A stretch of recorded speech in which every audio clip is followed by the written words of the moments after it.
꼭 잡고요. 꼭 잡고요. 옆에 사람 꼭 쳐다보고, 그리고 이렇게 인사합니다. 감사합니다. 뭐가 감사하죠? 그냥 무조건 감사 일단 하고 봅시다. 그래요. 얼마 전에 가이드 포스트에 Pay a Pilgrim's Thank라고 하는 글이 실렸습니다. 거기에 이런 질문이 있습니다. 신대륙에 도착한 첫 해에 미국의 청교도들은 어떻게 살아남았는가? 라고 하는 제목을 걸고 이런 물음을 제시합니다. 어떤 고통을 겪었기에 그토록 감사하지 않고는 견디지 못했겠는가? 어떤 고통을 겪었기에 그토록 감사하지 않고는 견디지 못했던가? 라고 하는 얘기입니다. 여러분, 감사는 언제 할까요? 특별히 감격하고 가슴이 터질 것 같은 전율적인 감사는 언제 할까? 번영? 성공? 형통? 출세? 합격? 거기에 있을까요? 오히려 병든 곳에, 가난한 곳에, 아주 절박한 곳에 그 고통 중에서 진정한 감사가 나올 수 있다라고 하는 것을 생각해 보셨습니까? 저는 종종 식탁에 앉을 적마다 식탁에서 감사한 절대적인 감사, 최상의 감사가 언제 있었을까 생각하면서 한 번도 음식에 탓함이 없습니다. 반찬이 어떻다든지 밥맛이 없다든지 한 적이 없습니다. 왜냐? 옛날을 생각해서 그렇습니다. 제가 군대 가서 폐결에 걸렸습니다. 밥맛이 왜 그렇게 없었던지요. 약은 먹어야 되겠고 밥을 먹어야 되는데 밥맛이 없으니까 그냥 숟가락 들이침도 없고요. 입에다 밥을 넣으면 깔깔하고요. 그러니까 찬물에다가 밥을 말아서 한술 떠서 입에다 넣는데 당시엔 고참이라고 그러고 지금은 선임병이라고 그럽니다. 난데없이 불이 번쩍 하더라고요. 뒤통수를 때리는 거예요. 그러더니 이 XX야, 네가 얼마나 깨끗하다고 밥을 물에다 씻어 먹냐. 여러분 지금은 웃지만 그 당시엔 정말 이 입에 있던 밥을 삼켜야 되냐 말아야 되냐, 이 삼키고 뱉으면 또 혼날 것 같으니까 눈물을 뚜벅뚜벅 흘리면서 눈물에 말아 먹었는지 물에 말아 먹었는지 모르게 밥을 억지로 먹었습니다. 그리고 우여곡절 끝에 저기 마산통합병원이라고 하는 곳으로 후송이 돼서 갔습니다. 아침에 자고 일어나면 각혈을 해서 침상 시트가 시뻘겋게 젖고, 그러나 어느 날 교회에 담임 목사님이, 거기 전도사님이 참 훌륭한 분이 계셨어요. 남편이 그 교회에서 순직을 하셨습니다. 돌아가시고 났는데 이 부인 사모님이 신학을 공부하고 그 교회에 그냥 평생토록 계시는 거예요. 아주 늙음악하신 그 전도사님이고 사모님인데, 그분과 함께 해서 마산 어느 해변가에서 보신탕을 끓여서 그 병원에 있는 병원 교회에 다니는 그 교우들과 함께 식사를 하게 됐습니다. 근데 그 보신탕이 얼마나 맛있던지, 그걸 받아놓고 정말 한술 입에다 넣고 그 깔깔한 거 먹던 때하고 비교해 보니까 너무 맛있어서 그냥 눈물을 터벅터벅 흘리면서 감사기도를 했던 적이 있습니다. 그날 그 감격 때문에 제가 보신탕을 못 끊습니다. 이해해 주시기 바랍니다.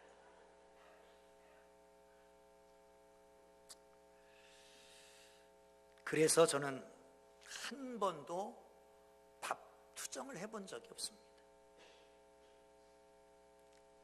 이렇게 생각하면 그 아티클을 이해할 수가 있을 것 같습니다.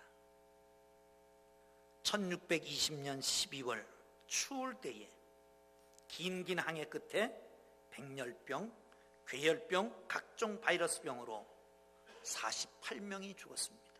102명이 출발했는데 반 정도 남아있는 겁니다. 그런데도 감사를 했어요. 건강 주신 것을 감사했어요. 반쯤 죽었습니까?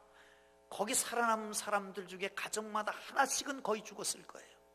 1년 내, 1년도 안 되는지. 그런데도 감사를 하는 거예요. 의복과 거처의 문제도 있었습니다. 낯선 곳에 도착하니까 아무것도 없습니다. 통나무 찍어서 통나무 오두막집을 짓습니다. 7채를 지어놓고 하나는 처음에 진 것은 교회로, 그리고 나머지 그 안에서 불을 피워놓고 하나님 앞에 감사했습니다. 그게 감사절입니다. 플리마우스라고 하는 곳에 도착했습니다. 낯선 땅에 아무것도 없는데 저들이 가지고 오는 그 종자들을 뿌렸지요. 밀, 보리 등을. 그런데 풍토가 맞질 않아서 실패를 합니다. 아무것도 거둔 게 없습니다. 오히려 인디안들이 도와줘서 옥수수 몇 개를 거두게 됐습니다. 그리고 뛰어다니는 칠면조 잡아놓고 그리고 감사를 드린 거예요. 요즘 카나다나 내지는 미국에 가면 칠면조 요리가 식당마다 집안마다 칠면조 요리합니다. 근데 먹어보니까 맛이 없더라고요. 물었습니다. 니들이 이게 맛있어서 먹냐? 아니, 닭보다 맛없다. 근데 왜 그거 먹냐? 조상들이 그거 먹고 감사했기 때문에 이절기는 그걸 먹는다는 거예요. 음식도 시원찮은 거 넣고 삐뚤어진 옥수수 매달, 칠면조, 맛도 없는 칠면조 잡아다 놓고 그리고 감사를 드린 겁니다. 사랑하는 성도 여러분, 풍성해서 감사드린 게 아닙니다. 정말 농사를 많이 수확해서 감사드린 게 아닙니다. 없는 가운데, 힘들고 어려운 가운데 건강해서 감사드린 거 아닙니다. 수없는 일가 친척들, 같이 온 동료들이 많이 죽었습니다. 그리고 감사드린 겁니다. 먹고 입을 것이 거처가 충분해서 감사드린 게 아닙니다. 바람이 숭숭 들어오는 오두막집에서 감사드린 겁니다. 사랑하는 성도 여러분, 그러기에 감사는 어렵고 절박한 바로 그때에 눈물로 고난 중에 드릴 때 진실한 감사가 거기 있다는 것입니다. 존 헨리 조엘이라고 하는 사람이 감사할 줄 아는 마음은 예방주사 같고 항생제와 같고 방부제 같다, 그렇게 말했습니다. 우리에게 찾아오는 모든 질병, 불행, 고통, 이런 모든 것을 예방하는 예방주사 같고 하나님 앞에 감사하면 모든 것을 예방할 수 있습니다. 어려움이 찾아오더라도 능히 이길 수 있는 항생제와도 같고 방부제와도 같은 것이 바로 감사라는 것입니다. 데보라 노빌이라고 하는 분이 감사의 힘이라고 하는 책 속에서 이런 얘기를 합니다. 언어가 다르고 피부가 다를지라도 지구의 상에 있는 모든 나라 모든 백성들은 첫 번째 가르쳐주는 언어가 엄마, 아빠, 그리고 낳은 다음에는 고맙습니다, 감사합니다를 가르쳐준다는 겁니다. 고맙습니다, 감사합니다, 그것은 우리의 인생 전체를 바꿀 수 있는 강력한 힘이 되는 걸 믿으시기를 축원합니다. 할렐루야. 개인의 잠재력을 끌어올릴 수 있는 비밀의 열쇠가 되기도 합니다. 감사하는 말 한마디만으로도 깊은 인간관계를 맺을 수가 있습니다. 감사합니다라고 하는 말을 꾸준히 연습하면 고난에 대한 면역력도 길러지고 수명도 길어지고 타인의 호감도 사고 창의력도 발휘되는 것을 믿으시기를 축원합니다. 할렐루야. 칼바르트라고 하는 계시신학자가 있습니다. 어떤 사람이 하루는 물었습니다. 기독교 안 다닌 사람과의 차이는 뭐냐? 그때는 이렇게 얘기했습니다. 크리스찬과 넌 크리스찬의 차이는 바로 감사다라고 말했습니다.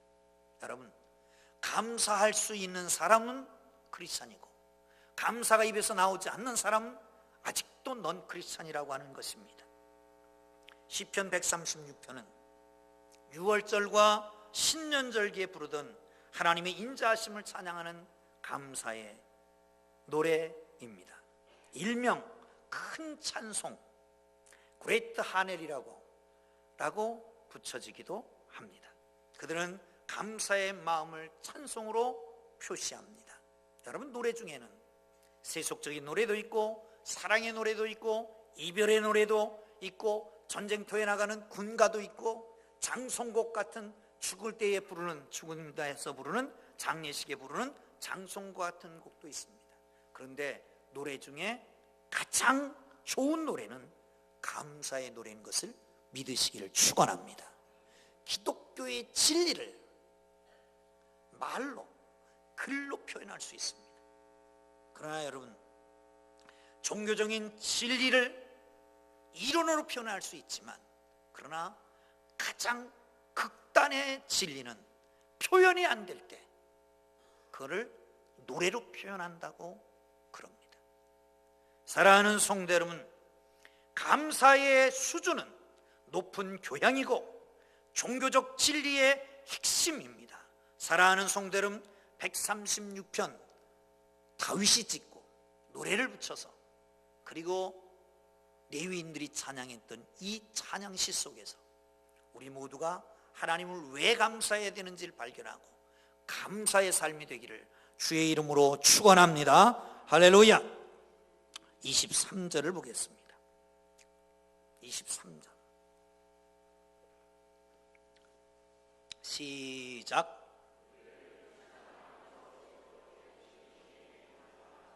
그 인자하심이 영원함이로다. 아멘. 비천한 가운데서 건져주신 하나님께 감사해라 라고 말합니다. 비천이라고 하는 말은 쉐펠, 아주 낮은 자리입니다. 혹 아주 낮은 상태를 말합니다. 애굽의 종되었던 것을 말하기도 합니다. 다시 말하면 아주 비참한 상태에서 건져주셨다는 거예요. 비참한 상태에서 그 하나님을 찬양하라 라고 말합니다. 창세기에는 인간을 원래 하나님의 형상을 닮은 존귀한 존재로 만드셨습니다. 그런데 타락한 이후에 그 처지가 아주 비참하게 마치 멸망한 짐승처럼 되어버렸습니다. 씻었다가 더러운 구덩이에 뒹구르는 돼지와 같이 되었습니다. 파스칼은 이렇게 얘기합니다. 원래 인생은 하늘의 왕자들이 되어질 목적으로 지음을 받았다.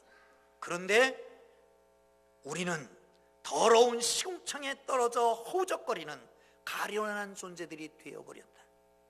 그래서 하나님께서는 그리스도를 통하여 그런 추악한 자리에서 끌어내어 주신 것이다. 그러므로 이런 일을 생각할 때 하나님 앞에 감사해야만 된다. 할렐루야. 사랑하는 성도 여러분, 감사하는 삶이 되기를 주의 이름으로 축원합니다. 어떤 사람들은 이렇게 얘기를 합니다. 불평 없이 세상이 어떻게 바꾸어지겠느냐. 맞는 말 같습니다. 그런데 여러분, 세상을 바꾼 사람들은 단순히 불평 분자가 아닙니다. 불평을 비전으로 승화시킨 사람들입니다. 불평의 마음이 들거든 그 불평의 언어를 비전의 언어로 바꾸시기를 주의 이름으로 축원합니다. 마틴 루터 킹, 누구나 아는 사람들이잖아요. 여러분, 흑인이 받는 부당한 대우 불평할 수 있습니다. 백인들에 대해서 미움을 선동할 수 있습니다. 그렇다면 그가 역사를 바꿨을까요? 못 바꿨을 것입니다. 그런 대신 이렇게 말했습니다. 나는 꿈이 있습니다. 어느 날 조지아에서 미시시피와 알라바마에 이르기까지 옛 노예의 아들들이 옛 주인의 아들들과 함께 형제처럼 살아가는 것이 꿈입니다. 백인의 어린이가 흑인의 어린이와 형제자매처럼 손을 잡고 피부 색깔 대신 인격을 기준으로 평가하는, 그리고 평가받는, 바로 그것이 나의 꿈입니다 라고 말을 했습니다. 그 꿈이 백인 유권자들이 흑인 대통령을 선출할 수 있게끔 된 것 아니겠습니까? 사랑하는 성도 여러분, 불평이 있습니까? 불평을 비전의 언어로 바꾸기를 주의 이름으로 축원합니다. 왜 그렇습니까? 이미 예수님께서 그렇게 하셨기 때문에 그렇습니다. 억울하게 십자가에 달려 돌아가실 때 십자가상에서도 용서를 선포합니다. 십자가를 준비하는 그 첫날 밤에 제자들을 모아놓고 만찬을 드면서 감사의 기도를 하고 만찬을 드셨습니다. 그렇다면 우리는 감사에 빚진 사람들입니다. 감사하며 살아야 됩니다. 비전의 언어를 하며 살기를 주의 이름으로 축원합니다. 따라하겠습니다. 괜찮아요.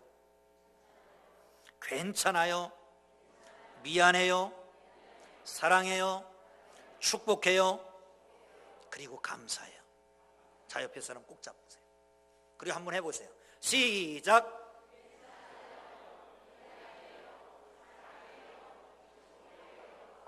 아이, 좀 영혼을 실어서 말 좀 하라니까. 입으로만 하지 말고 영혼을 담아서 말을 하란 말이에요. 괜찮아요? 그러지 말고 괜찮아 이렇게 좀. 시작.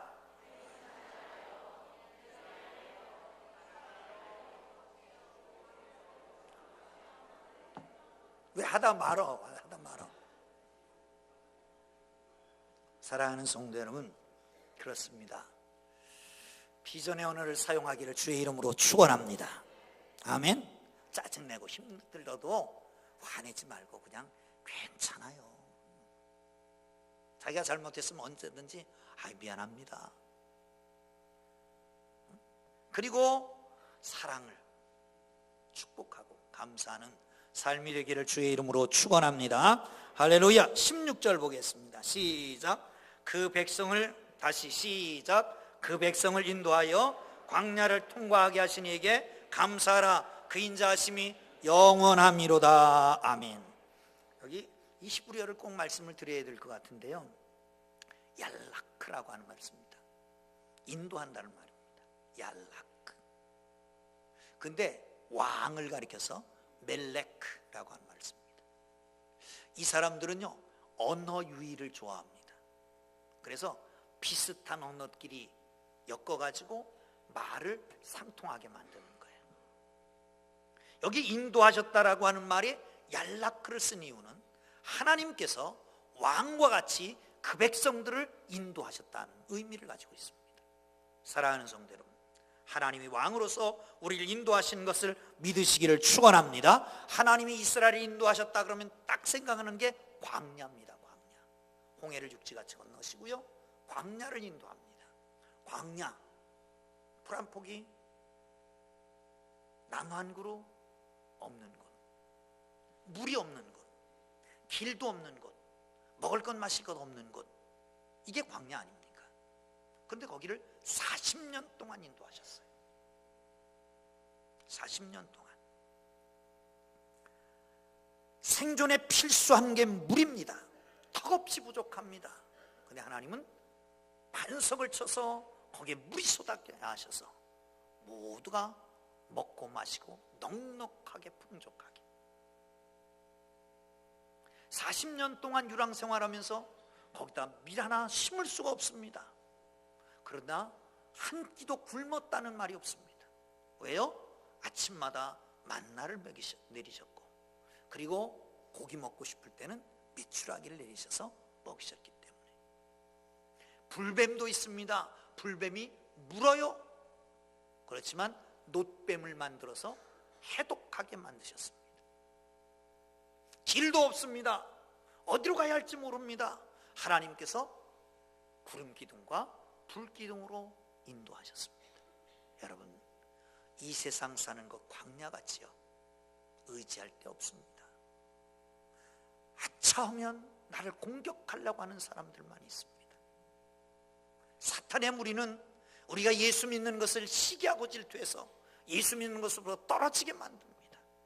그러나 사랑하는 성도 여러분, 하나님이 왕 되셔서 우리를 인도하심에 우리가 어디서든지 승리케 되는 것을 믿으시기를 축원합니다. 할렐루야. 예수님은 세상 떠나시면서 맨 마지막 마태복음 28장에서 이렇게 말씀합니다. 내가 세상 끝날까지 너희와 함께 있으리라. 그 전에 십자가 지시기 전에 마지막 만찬자리에서 제자를 놓고 이렇게 얘기합니다. 내가 아버지께 구하겠으니 그가 또 다른 보혜사를 너에게 주사 영원토록 너희와 함께 있게 하실 것이다. 예수님은 이제 하나님 나라 가셨습니다. 보좌 우편에서 우리를 위해서 중보하십니다. 그런데 성삼위형 중에 한 분이신 성령께서는 우리와 늘 함께 하시며 감동하시고 감화하시고 보호하시고 함께 하시며 지켜주시는 것을 믿으시기를 축원합니다. 할렐루야. 전라도 해남 땅끝 마을에 가난한 농가의 한 소년이 태어났습니다. 초등학교를 졸업하고 너무 힘드니까 부모님을 도와서 밭일을 합니다. 산에 가서 나무를 해옵니다. 그리고 가정을 돕고 있습니다. 그러나 다행히 교회를 다니게 됐는데 교회를 다니면서 비전이 생기기 시작했습니다. 꿈이 생기기 시작하는 겁니다. 어느 날 저녁 일을 다 마쳐놓고 피곤한 가운데 배를 쭉 깔고 엎드려서 편지를 씁니다. 하나님 전 상서, 하나님 안녕하세요. 하나님, 저는 중학교 가고 싶습니다. 저는 교회를 다니는데요, 제 집이 너무 가난해서 진학을 할 수가 없습니다. 저를 중학교 좀 보내주세요.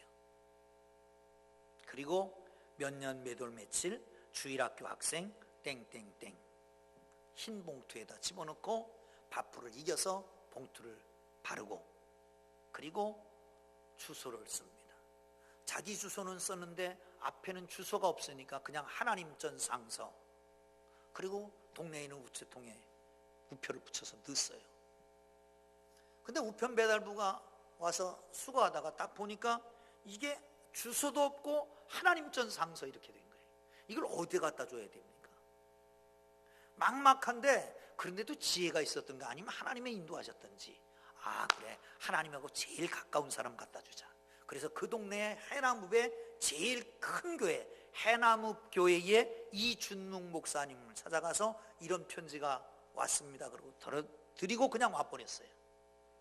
근데 목사님이 딱 보니까 이게 희한한 거예요. 그래서 하나님 전 상서를 당신이 뜯어서 읽었습니다. 근데 감동이 됐어요. 그래서 그 집을 찾아가서 그 아이를 만나서 그 아이에게 이렇게 얘기했습니다. 그래, 마침 우리 교회에서 고아원을 운영하니까 밥은 거기서 먹고 학비는 내가 대주고, 그러니까 학교를 다녀봐라. 중학교 다니고 고등학교 다니고 대학 들어가고 유학 갔다 오고 한국신학대학의 총장을 했던 오명석 박사의 이야기입니다. 사랑하는 성도 여러분, 하나님은 무모하게 편지 한 장 쓴 것까지도 인도하신 하나님 걸 믿으시기를 축원합니다. 인도하신 하나님, 인도하신 하나님. 한 번 또 봅니다. 25절 보겠습니다. 시작. 모든 육체에게, 다시 시작. 모든 육체에게 먹을 것을 주시는 하나님께 감사하라. 그 인자하심이 영원함이로다. 아멘. 일용할 양식을 주신다는 거 아닙니까? 그런데 여기서 모든 육체라고 하는 것은 육축까지도 포함합니다. 예수님께서도 기도할 때 이렇게 기도하라고 가르쳐 주면서 오늘 우리에게 일용할 양식을 주시고 라고 말씀합니다. 여러분, 우리는 종종 내가 먹을 것을 구했다라고 생각합니다. 일해서, 사업해서, 직장에 다녀서, 돈을 벌어서 그것 가지고 내가 집도 구하고 먹을 것도 사고 필요한 것 공급하고 그런다고 착각하고 삽니다. 착각하고. 얼마 전에 지방의 목사님들이 모였다가 어떤 그런 얘기를 했습니다. 자기네 권사님 중에 아들이 지구촌 교회 50대 장로래요. 큰 교회 50대 장로면요, 이게 그냥 아무렇게나 장로 되는 게 아닙니다. 그러니까 물질도 넉넉하고 신앙생활도 잘하고 그러는 사람이에요. 그런데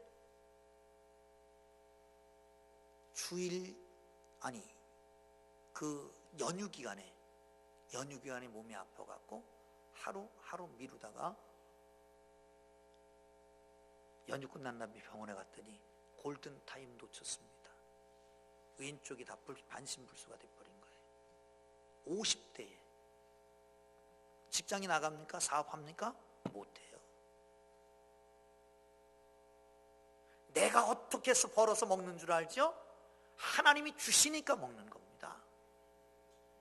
아멘. 너무 극단적인 얘기를 해서 미안하지만, 사랑하는 성도 여러분, 우리의 건강도, 우리의 물질도, 우리의 가정도, 우리 가진 모든 것도 다 하나님이 준비해 놓고 하나님이 주신 것인 줄 믿으시기를 축원합니다. 감사한다라고 하는 것은 그래서 어떤 사실에 대한 반사나 반응이 아닙니다. 다시 말하면 누가 나에게 해줬으니까, 하나님이 나에게 이런 것을 주셨으니까 감사한다가 아니란 말입니다. 이미 우리는 하나님이 만들어 주셨잖아요. 하나님이 구원해 주셨잖아요. 하나님이 나를 지키시고 일용할 양식을 주시잖아요. 감사의 조건은 이미 있습니다. 그래서 감사는 선행감사가 진짜 감사예요. 할렐루야. 미리 감사하는 겁니다. 감사하는 거예요. 감사가 있는 곳에 그래서 믿음이 있습니다.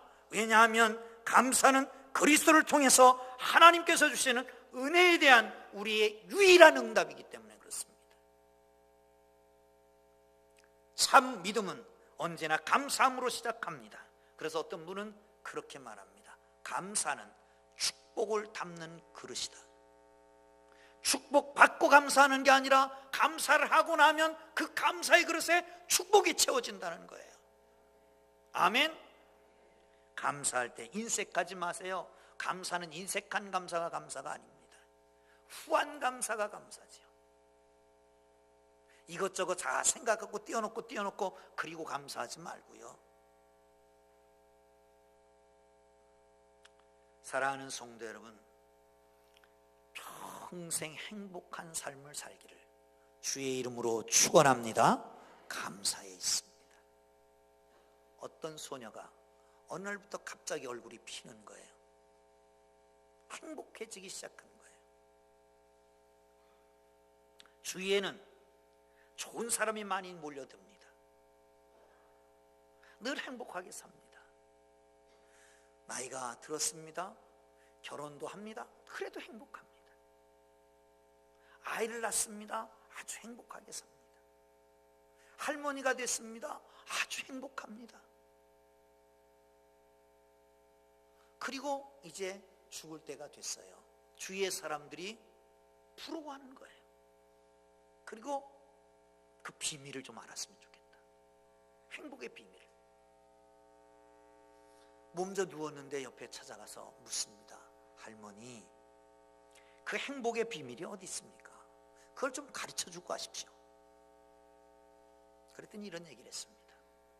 어느 날 내가 소녀 시절에 길을 가는 중에 가시덤불 사이에 거미줄에 나비 한 마리가 걸려있는 것을 보았지. 나비를 구해주려고 들어가는 가시덤불이 팔을 찢고 다리를 찢고 피가 나고 그랬어. 나비를 살려줬더니 어디론가 휙 날아가 버렸어. 그리고 가시덤불이 나와서 손을 이렇게 만지고 있는데 날아간 줄 알았던 그 나비가 오더니 천사가 된 거예요. 그러면서 정말 고마워, 나를 살려줘서. 내가 너에게 선물을 주고 싶은데 네 소원 하나만 얘기해 주라. 그렇게 말하니까 이 천사가 된 나비가 그러더래요. 그래? 그러면 감사해. 그럼 평생 행복할 거야.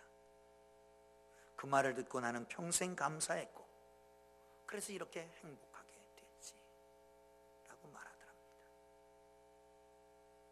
행복하기를 원하십니까? 행복하기 원하십니까? 옆에 사람 귀에다 한번 속삭여 보세요. 자, 옆에 사람한테 한번 해보세요. 어떻게 해요? 감사하며 삽시다. 시작. 감사하며 삽시다. 기도하겠습니다. 하나님 아버지, 은혜 감사합니다.